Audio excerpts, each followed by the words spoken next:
It starts, this wider world our greater movements gives.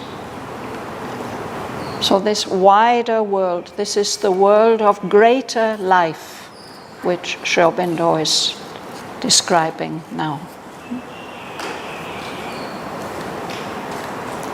This wider world our greater movements gives.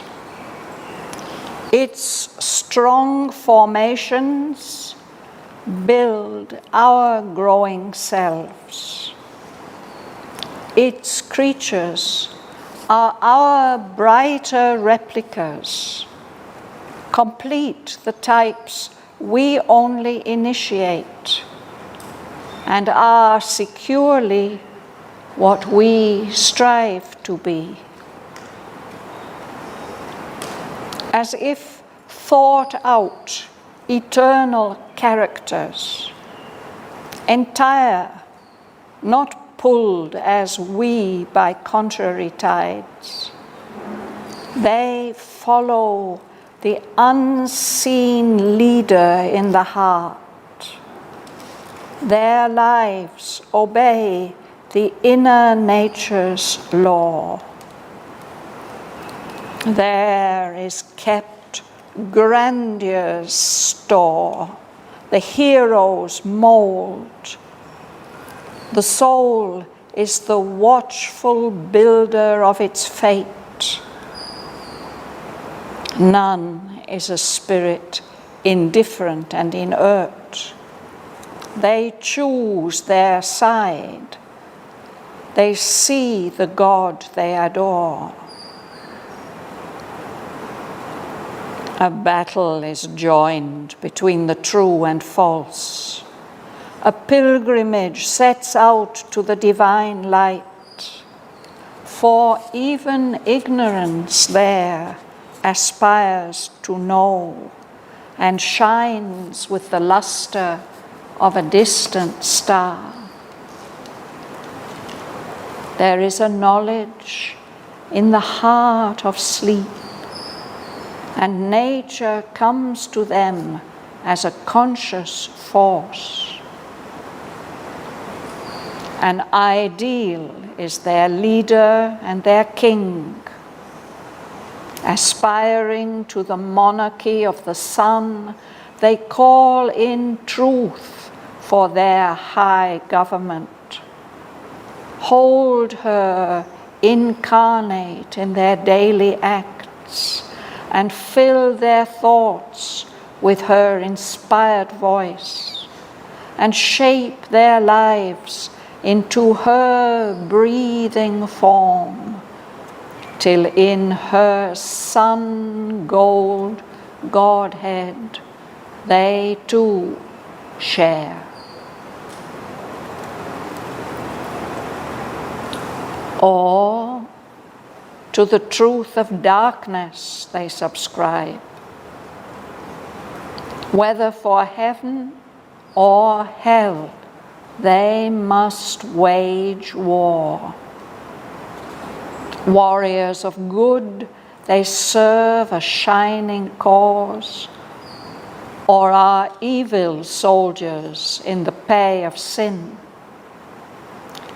For evil and good an equal tenure keep, wherever knowledge is ignorance's twin. All powers of life towards their Godhead tend, in the wideness and the daring of that air.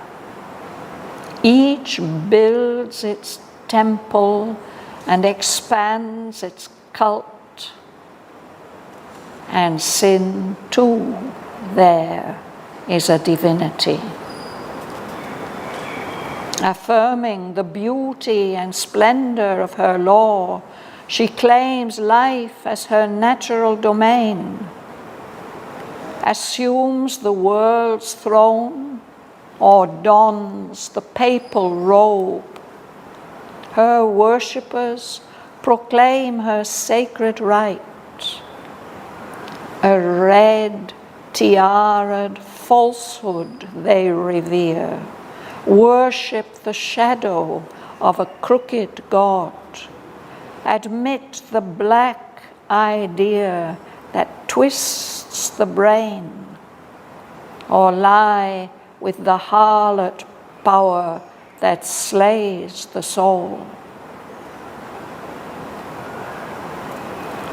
A mastering virtue statuesques the pose, or a titan passion goads to a proud unrest.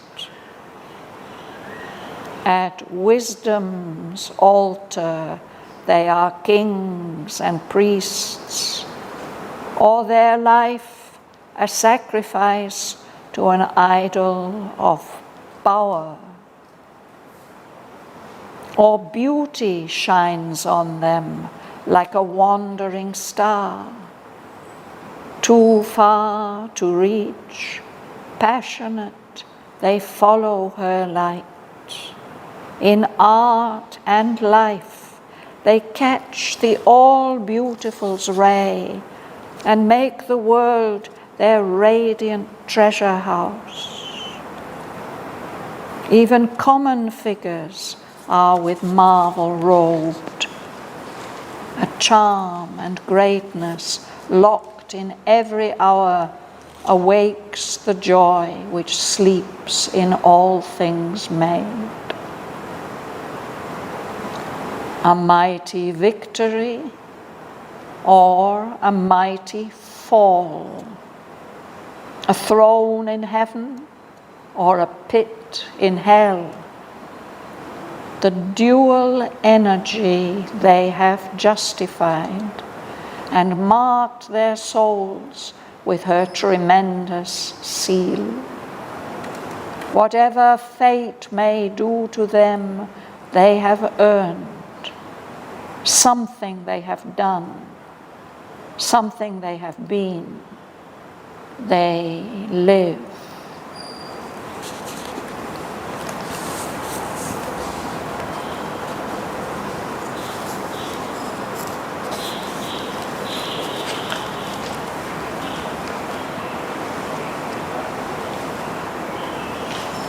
This is an interesting description of the beings of the greater life world.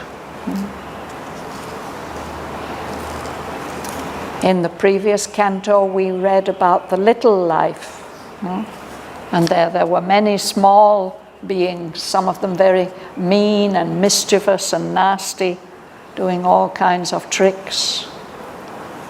Here in this greater life, the beings are of a different kind, and they influence our world accordingly.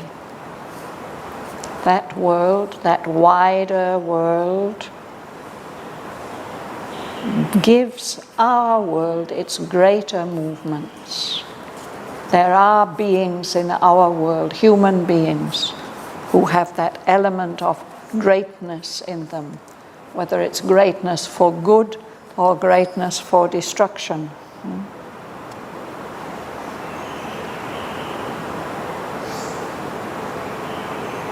You'll start, Dhanalakshmi. This wider world, our greater moments, gives. Its strong formations build our growing selves. Its creatures are our brighter replicas. Complete the types we only initiate and are securely what we strive to be. So the strong formations of that world build us as we grow greater and stronger. No? The creatures of that world are like us. They are like bright copies, replicas of us. No? And they are more complete than we are. We live in a mixed world, and there's many different sides to our characters. But there, these are complete types. We are reading now about the worlds of the world stare, and each of them is like a typal world, and the beings who inhabit it are types. So these types in the greater life worlds, they have very strong characters which stand out. No? They complete the types. We only initiate. We might have some elements of these strong characteristics, but those aren't permanent. They're not fully established in us. But those beings, they are securely what we strive to be, what we make an effort to become.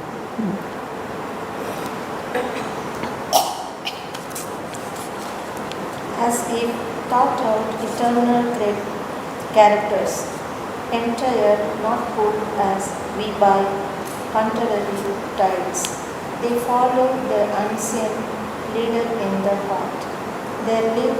Their lives obey the inner nature's law. So they are not like us, mixed characters pulled in different directions at different times. No? It's as if they've been thought out by a dramatist or a poet, complete in every detail. No? As if thought out, eternal characters, entire, completely whole, not pulled the way we are pulled this way and that way by different influences. Contrary tides, like the sea flows in one direction and then it moves in another way. He says these beings of the greater world, they follow the unseen leader in the heart. Their lives obey the inner nature's law. So they're not influenced on the surface. They are following some strong leader, which is their particular character, their particular type. But this is not the psychic being. This is not the psychic being.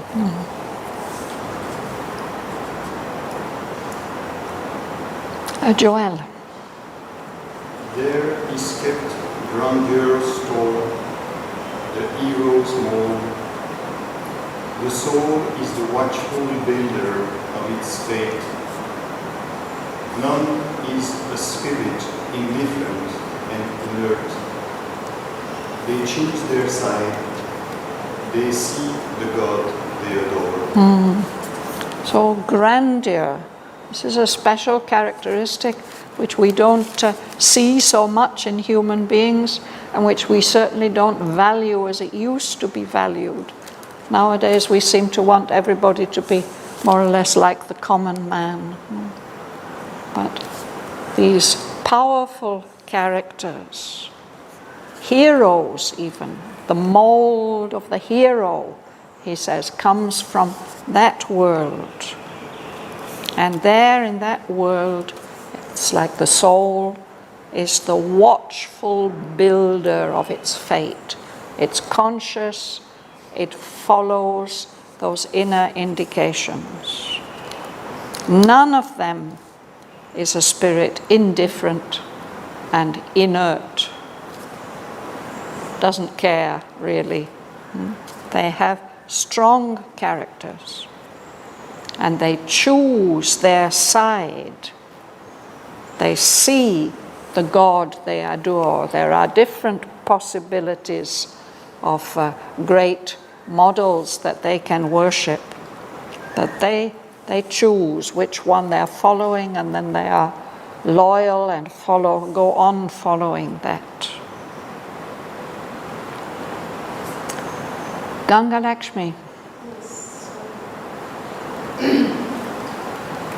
The battle is joined between the true and false. The pilgrimage seeks out to the divine light. For even ignorance, they aspire to know, and shines with the lust of the distant star. There is a knowledge in the heart of sea, and nature comes to them as a conscious force. So because of choosing their sides, there in that world, there's a battle. There's a battle between the true and the false. You choose one or the other. Or also in a kind of heroic spirit, you set out on a pilgrimage to the divine light, however far and distant and difficult that may be. This happens in that world because there, even ignorance, there's ignorance in that world, but it aspires to know. It's aspiring to a higher form of itself. So even the ignorance has some light, shines with the luster of a distant star, a very, very faint, far away star, but there's some aspiration in it to become greater. In that world, even in the heart of sleep, there is a knowledge, a power of knowledge. And the beings of that world experience nature coming to them as a conscious force.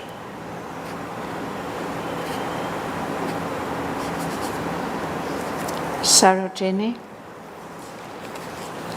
Idol is their leader and their king, aspiring to the Monarchy of the sun.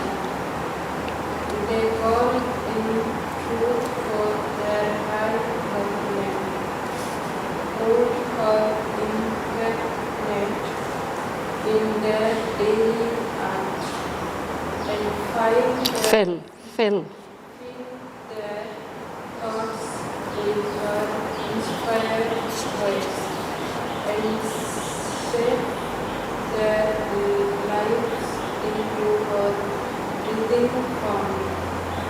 Deep in her sun, Godhead, the true self. Yes.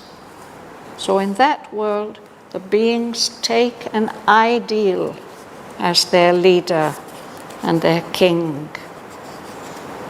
And first he describes those who aspire to the monarchy of the sun. Monarchy means a rule by one person, by a king or a queen. So this is the monarchy of the sun, the sign of the divine light and presence. So those who have taken the monarchy of the sun as their ideal, they call in truth for their high government. They want to be ruled by the divine sun of truth. They are even carrying that ideal of the sun of truth in their everyday acts, in their daily acts, and filling their thoughts with the inspired voice of truth and shaping their lives into the breathing form of truth. They are truly concentrated and consecrated and devoted to their ideal. And they go on persisting in that consecration until in the sun gold Godhead of truth, they too share. They can become part of her light. and power. That's those beings who choose the truth. But there are also other beings who are equally concentrated and committed, but they are committed to the darkness. Ahila.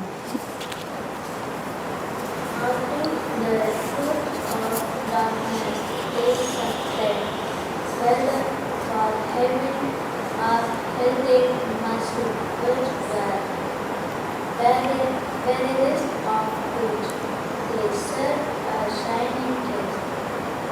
Are evil soldiers in the way of sin. For evil and good and evil taming keeps. Whatever knowledge is ignorance to. Yes. So they may dedicate themselves to truth. But there are other beings who subscribe to the truth of darkness, of falsehood.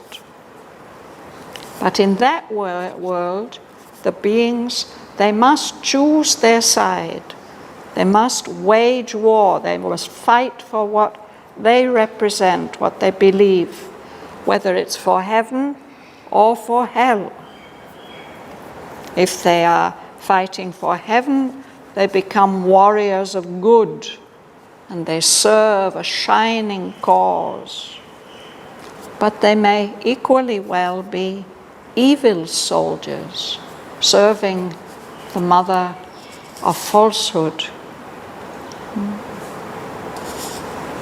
Because wherever knowledge and ignorance are twins, they are equally powerful, and one has to make a choice between one or the other. All purpose of life towards their Godhead heaven, in the wildness and the darling of the air, each builds its temple and expands its cult, and sings to there is a divinity. Yes. So all powers of life in that world tend towards their Godhead, their most divine form, in the wideness and the daring of that air. So each of them there sets up their temple, collects their worshippers, expands its cult, many worshippers, no? And in that world, it's possible for sin, for falsehood, for what separates us from the divine, to be a Godhead. And he continues how that works. Alice, would you read? Affirming the beauty and splendor of her law, she claims life as her natural domain, assumes the world's throne, or dons the papal robe. Her worshippers proclaim her sacred right. A red tiaraed falsehood they revere. Worship the shadow of a crooked God. Admit the black idea that twists the brain, or lie with the harlot power that slays the soul. So these are the opposites. No? Some of them consecrate themselves absolutely to the truth.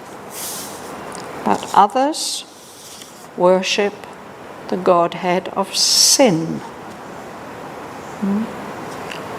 She is a divinity there. So above we had, when it said she and her, that was truth. Now it is sin. She affirms the beauty and splendor of her law. She claims life as her natural domain where she can rule. And she assumes the world's throne. She becomes the ruler of the world. Or, if she's not a secular ruler, she dons the papal robe. The Pope is the one who controls the Catholic Christian group. No? So those people who worship her, they consider her, she has a sacred right. And that leads to consequences for them. They worship, they respect, they revere a falsehood who's wearing a crown, a tiara, but it's red. It is with that red of rajas, of passion. And they worship the shadow of a crooked God. This word crooked in the Vedas means something that's not connected straight with the truth. It's twisted in some way. So her worshippers, they admit, they accept the black idea. And that's a very dangerous thing to do, because that black idea twists the brain, distorts it, and disables it. Or she unites with a harlot power of promiscuity and of sin, that power which slays the soul. So these opposites are possible in that world. We may remember that much earlier in the poem. It was described how Aswapati experienced that the kings of virtue and the kings of sin were fighting, the kings of evil and the kings of good. They were fighting to control his being and his nature. So here in this world, these are typal beings, and they choose which side they belong to, absolutely, to one side or the other. But here this part, it talks about falsehood, sin and everything. And how can it be a greater life? Yes, it's about greatness. It's about strength, power, life power. And the life power takes all these different forms.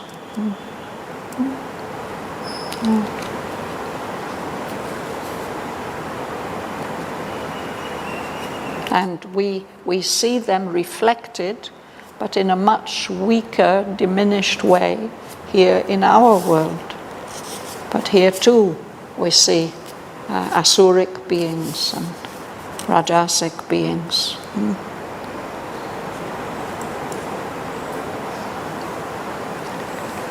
Who's next? Kamala. Masquerade, virtue, stage truth, the world, are a titan pageant, goes to ground and wisdom. Are wisdom's author, they are kings and priests. Are their life a sacrifice to an idol of power. Our beauty shines and down like a one great star. Too far to reach, passionate, they follow a light. In art and life, they catch the all beauty's wave and make the world their radiant treasure's house. Even common figures are with marvels wrought. The charm and greatness locked in every color. Awake the joy which sleeps in all things made. Thank you.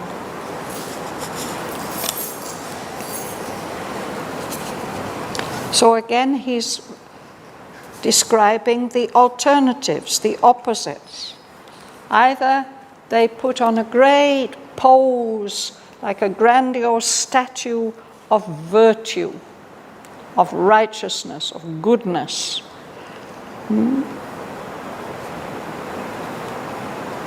A mastering virtue statuesques the pose. These are beings which just represent virtue, nothing else.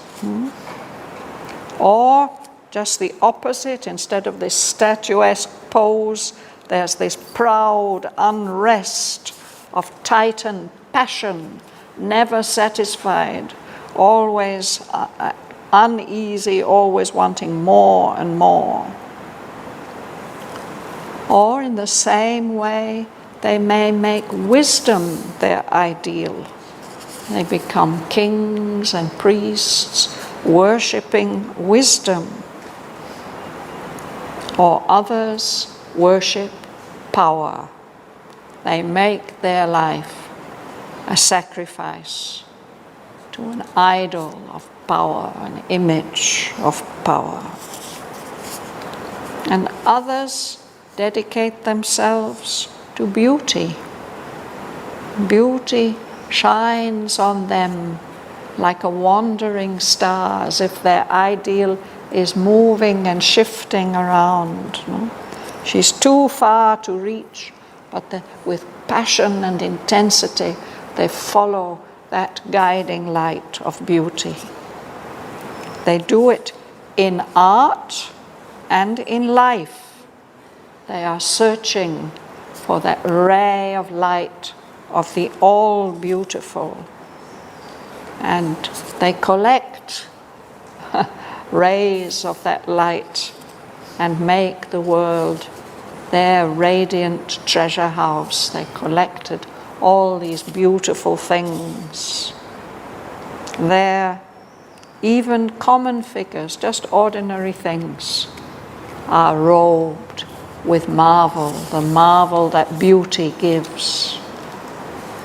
A charm and greatness locked in every hour awakes the joy which sleeps in all things made, the delight which beauty brings. Devan. A mighty retreat or mighty fall, a throne in heaven or pit in hell, the dual energy they have justified, and mark their souls with a tremendous seal. Whatever fate may do to them, they have earned. Something they have done, something they have been, they live. So perhaps we can recognize something of this feeling, to have done something, whatever it is.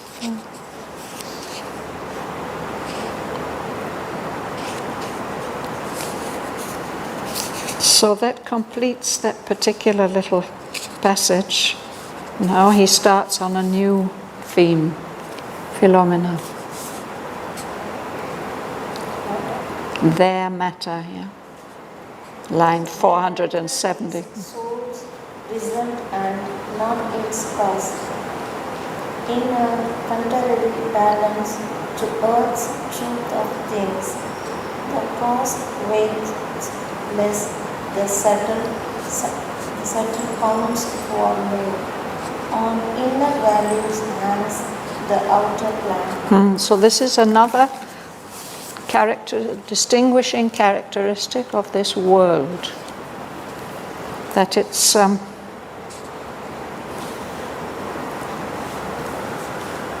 it is more inner, it is more subtle than our world.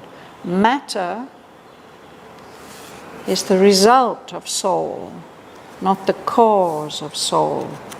We tend to think that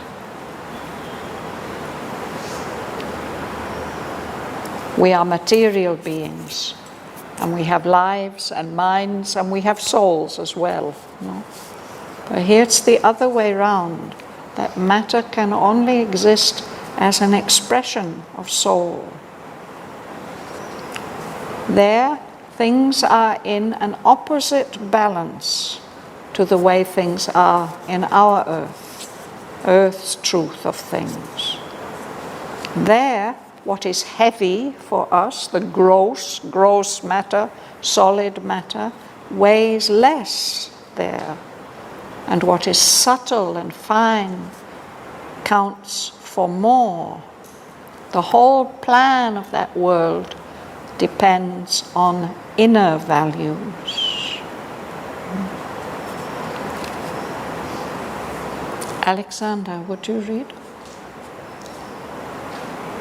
Yes, agree with the thought, the expressive word as yearns, the act, the passion of the soul.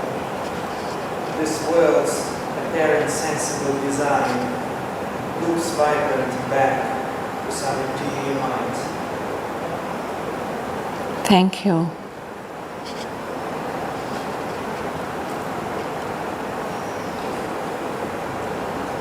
He gives the example of if an expressive word, like these lines of Sri Aurobindo, or if we find a way of expressing something true, that expressive word is somehow alive, living with the thought that has given birth to it. And an action can be very much inspired by the passion of the soul. So in that world, its obvious, surface, apparent design is looking back to its origin, to some inner power which has given rise to it, which is not the way it's normally happening in our world. Dana. The mind, not limited by external sense, gave figures to the spirit's imponderables. The world's impacts without channels registered and turned into the body's concrete thread, the vivid workings of a bodiless force. Powers here subliminal that act unseen or in ambush crouch, waiting behind the wall, came out in front, uncovering their face.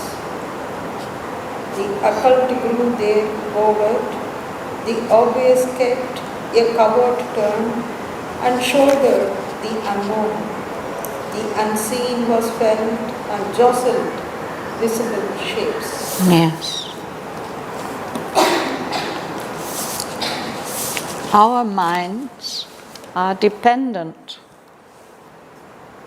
normally on our senses, what we register with our senses of touch and hearing and sight and so on. But there, the mind isn't limited by the outer senses. Instead, the mind can itself give figures, give forms to the spirit's imponderables, to the mysteries of the spirit, something that's imponderable. You can't properly weigh and assess it, something very mysterious. So for us, spirit is like that. It's imponderable. But there, the mind can give forms to the spirit's imponderables. And the mind there can register the world's impacts without channels. It doesn't need the channels of the nerves and the senses. It can have a direct touch with the impacts of the world. And it can turn the vivid workings of a bodiless force into the body's concrete thrill, without touching, without using the physical senses. It can feel very intensely, feel the vivid workings of a bodiless force, a force that doesn't have a material form. There are powers that act unseen here in our world, subliminal. They are below the threshold of our consciousness. We are not aware of them. Or they may be hiding, crouching, hiding in ambush, waiting behind the wall between that world and this world. Came out in front, revealing themselves. They can be seen, those subtler powers. What is hidden to us there became overt, obvious, revealed. And what was obvious still kept something secret about it, a covert turn. And it's very, very close to the unknown. The unseen was felt, jostling. You know, jostling is when you're in a crowd and you feel somebody touching your shoulder. Jostled, visible shapes.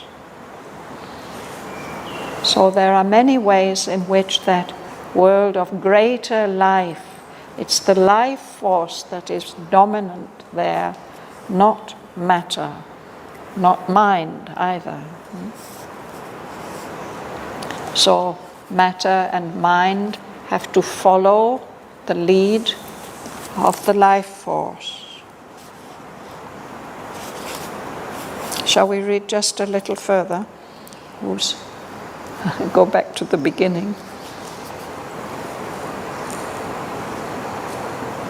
In the communion of two meeting minds, thought looked at thought and had no need of speech. Emotion clasped emotion in two hearts. They felt each other's thrill in the flesh and nerves, or melted each in each and grew immense as when two houses burn and fire joins fire. So we have heard about experiences like this, not where there's direct contact, thoughts meet thoughts, emotions are felt directly, felt even in the flesh, and the possibility of a union of two beings in intense emotion and energy. He says it's like two houses burn and fire joins fire. So in this... Sorry. What is two houses burn? I'm as well two houses burn and fire joins house. There's a nice story by Tolstoy about two neighbors in a Russian village. And there was a quarrel between the housewife on this side and the housewife on that side, and it ended up with the thatched roof of one of the houses catching fire. And instead of rushing to put it out, the two housewives were so busy blaming each other that they just let not only one house but two houses burn in an immense conflagration like that. So it's something like that. If you don't put the fire out, then the fire can become greater and greater. So this is a fire of emotion, of feeling. It starts and it becomes bigger and bigger and bigger. More and more powerful. Was that when it's very hot 2 months recently, I tell somebody Agni, is Agni? Well, Agni, of course, is the purifying fire. Exactly. Yeah.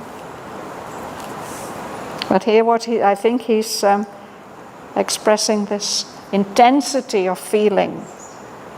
And hate is grappling with hate, fighting. And love is breaking in on love. So the love felt by one being is also experienced by the other. Will wrestled with will on the invisible ground of mind. We've heard of instances like this too, of two opponents really just facing each other with pure willpower. And then others' sensations pass through like waves. The sensations being felt by one of the beings, it will be felt by another, which would be strongly affected, left quivering the subtle body's frame. Their anger rushed, galloping in brute attack. These are really very intense experiences. A charge of trampling hooves on shaken soil. That's the anger coming, like a herd of horses. Or one felt another's grief invade the breast. I've had this experience once. I remember being close to somebody who was truly grieving, and then I felt it myself. Another's joy, exalting, ran through the blood. Hearts could draw close through distance, and voices near that spoke upon the shores of alien seas. This is the subtle hearing that can hear at a distance. Voices that spoke upon the shores of alien seas.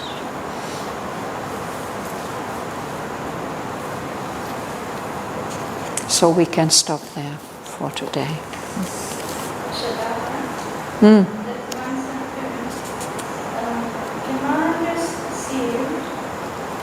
And there is another saying, similar word, stupendous. What it is between stupendous and tremendous? Is the same meaning? Tremendous, Tremendous one. and tremulous. Stupendous. Tremendous means enormous, very big or very powerful. And what's the other word? Stupendous. Stupendous. Yes, it's another word which is very similar. Stupendous, very big and very powerful.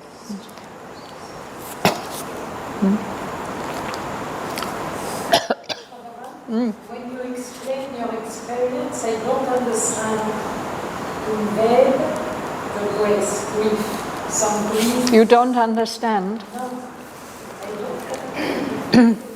I was once at a funeral where a child had died, and the child was, everybody was mourning. Everybody was mourning, of course, everybody was sad. But as I passed through the crowd, there was one person who was really grieving, and I could feel that grief in my heart.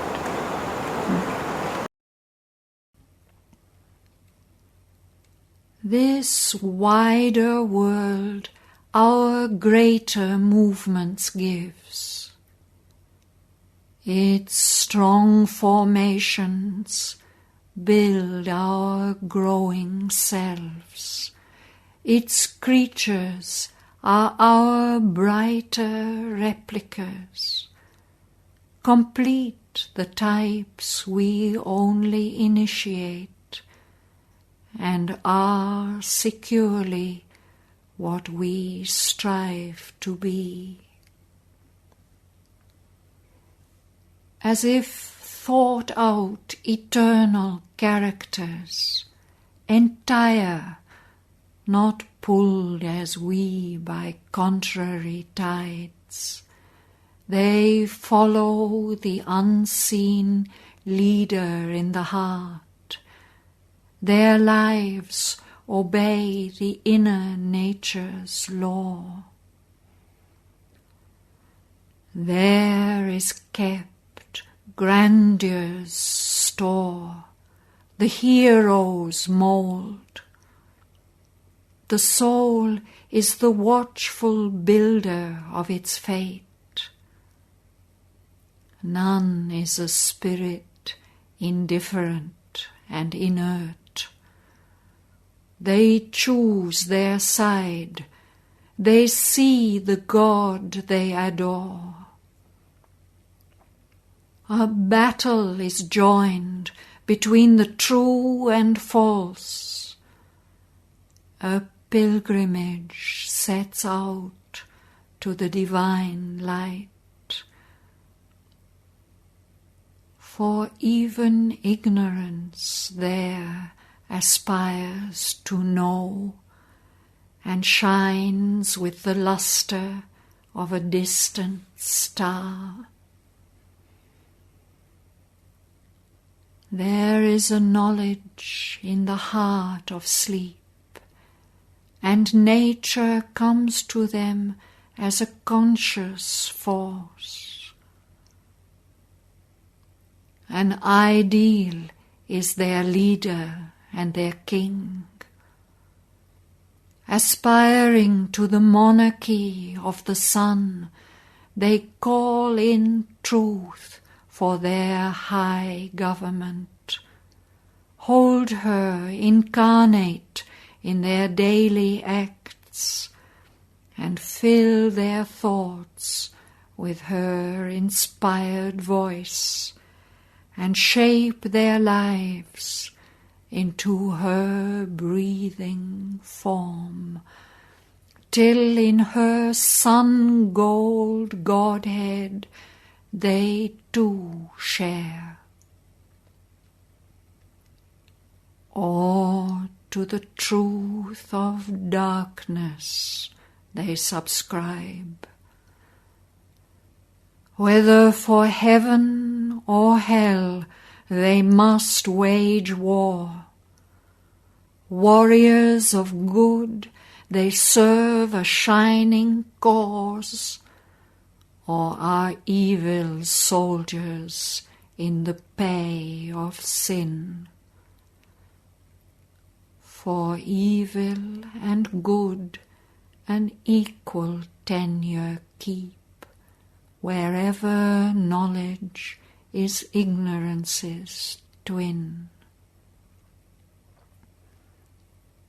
All powers of life towards their Godhead tend in the wideness and the daring of that air. Each builds its temple and expands its cult. And sin too there is a divinity. Affirming the beauty and splendor of her law, she claims life as her natural domain, assumes the world's throne, or dons the papal robe. Her worshippers proclaim her sacred right, a red tiara'd falsehood they revere, worship the shadow of a crooked God, admit the black idea that twists the brain, or lie with the harlot power that slays the soul.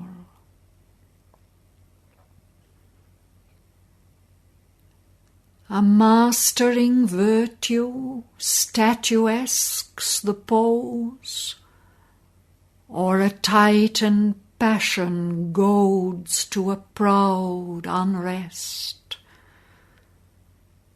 At wisdom's altar they are kings and priests, or their life a sacrifice to an idol of power.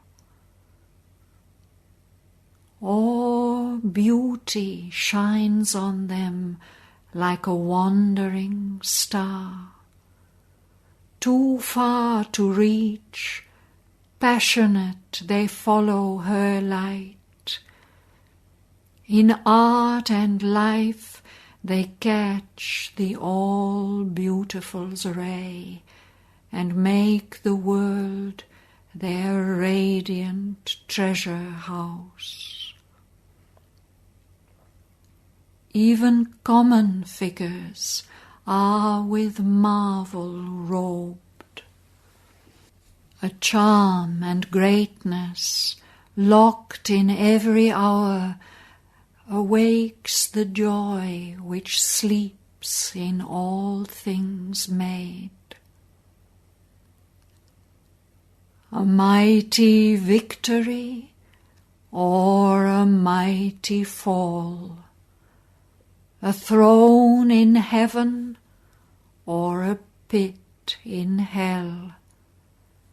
The dual energy they have justified and marked their souls with her tremendous seal. Whatever fate may do to them, they have earned. Something they have done, something they have been, they live.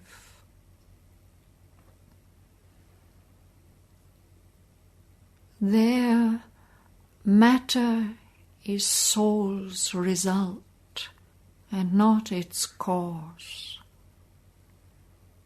In a contrary balance to earth's truth of things, the gross weighs less, the subtle counts for more. On inner values hangs the outer plan.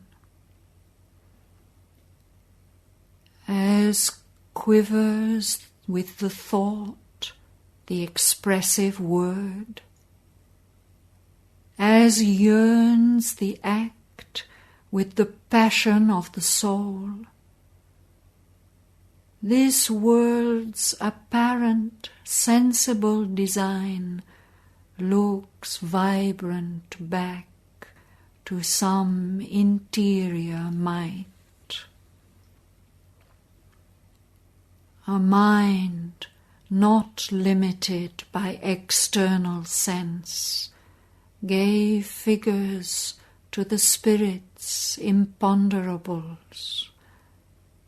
The world's impacts without channels registered and turned into the body's concrete thrill, the vivid workings of a bodiless force. Powers here subliminal that act unseen, or in ambush crouch, waiting behind the wall, came out in front, uncovering their face. The occult grew there overt. The obvious kept a covert turn and shouldered the unknown. The unseen was felt and jostled visible shapes. In the communion of two meeting minds, thought looked at thought and had no need of speech. Emotion clasped emotion in two hearts.